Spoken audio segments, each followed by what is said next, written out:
ایک ایسا انوکھا واقعہ جس سے آپ کے ایمان کو انشاءاللہ مضبوطی ملے گی انشاءاللہ۔ امیر المومنین حضرت سیدنا فاروق اعظم رضی اللہ تعالیٰ عنہ ایک مرتبہ تشریف فرما تھے اور لوگ آپ کے پاس بیٹھے ہوئے تھے اور کچھ لوگ آ جا رہے تھے۔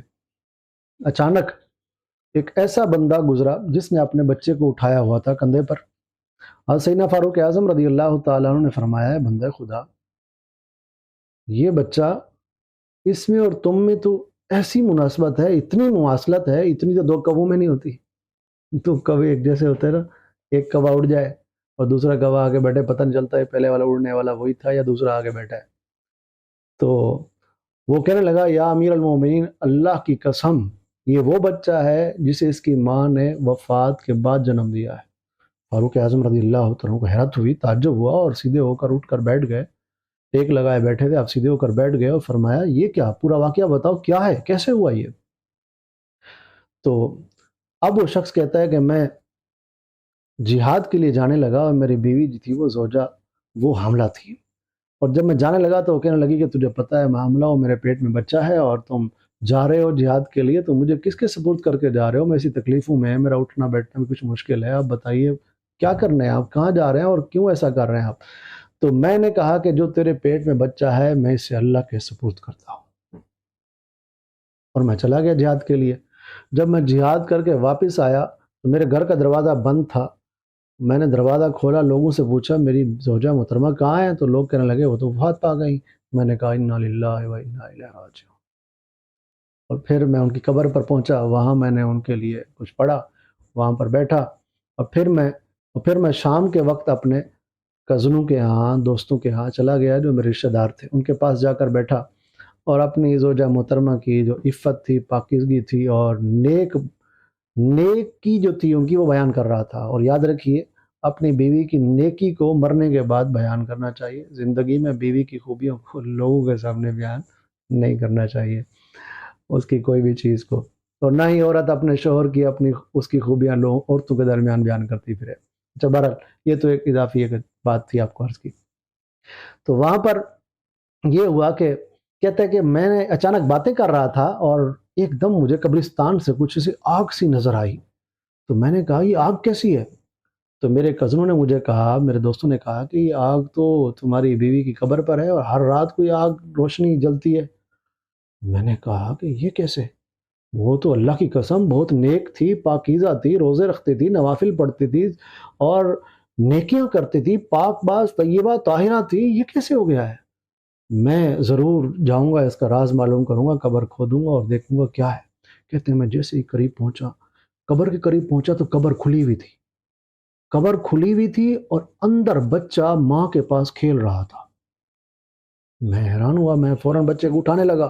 جیسے ہی میں نے بچے کو اٹھایا، ایک ہاتف غیب سے آواز آئی، اور وہ آواز وہ ہوتی ہے جو فرشتے کی آواز ہوتی ہے، اللہ پاک کی طرف سے ہوتی ہے۔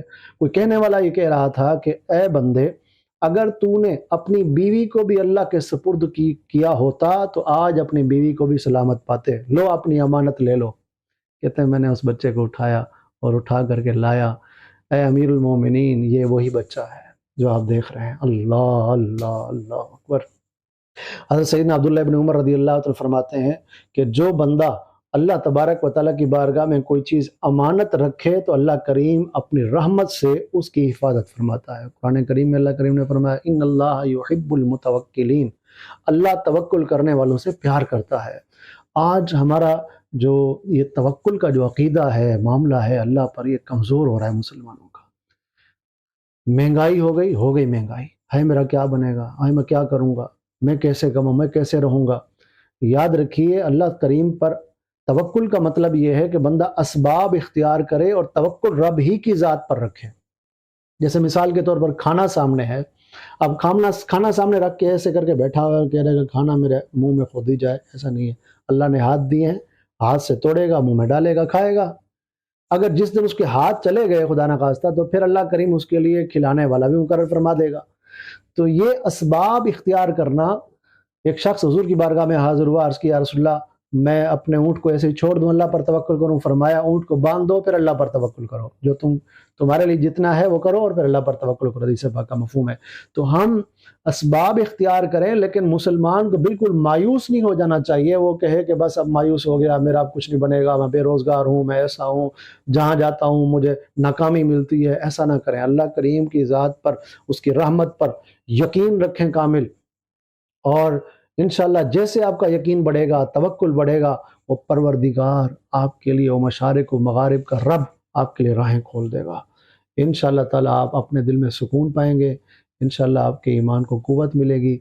وہ پاک پروردگار ہے جو آپ کے حال سے باخبر ہے، جس حال میں آپ زندگی گزار رہے ہیں وہ آپ کے حال سے باخبر ہے۔ آپ پریشان ہیں، مالک پروردگار آپ کی پریشانی کو بھی جانتا ہے، اور جو مستر ہوتا ہے، جس کے سارے راستے بند ہو جائیں، جدھر ہاتھ ڈالے بند، اس کی تو دعا قبول ہوتی ہے، قرآن کریم میں فرمایا گیا۔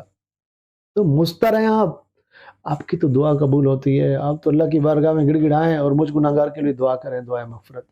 آپ تو وہ ہیں، کیوں پریشان ہوتے ہیں آپ؟ نہیں، ہمت رکھو اور آگے بڑھو، انشاءاللہ تعالی اللہ کریم کامیابی عطا فرمائے گا۔ سیدنا فاروق اعظم رضی اللہ عنہ، جملہ تمام صحابہ کرام کے صدقے میں اللہ ہماری مغفرت فرمائے۔ یہ ایمان افروز واقعہ، اسے مزید آگے شیئر کریں، ہمارے چینل کو فالو کریں، اور ایسی اچھی باتیں انشاءاللہ آپ کو سننے کو ملیں گی۔ یوٹیوب کا ایڈریس بھی موجود ہے اور فیس بک کا ایڈریس بھی موجود ہے پیج کا، اس کو لائک کیجیے، شیئر کیجیے۔ جزاکم اللہ خیرہ۔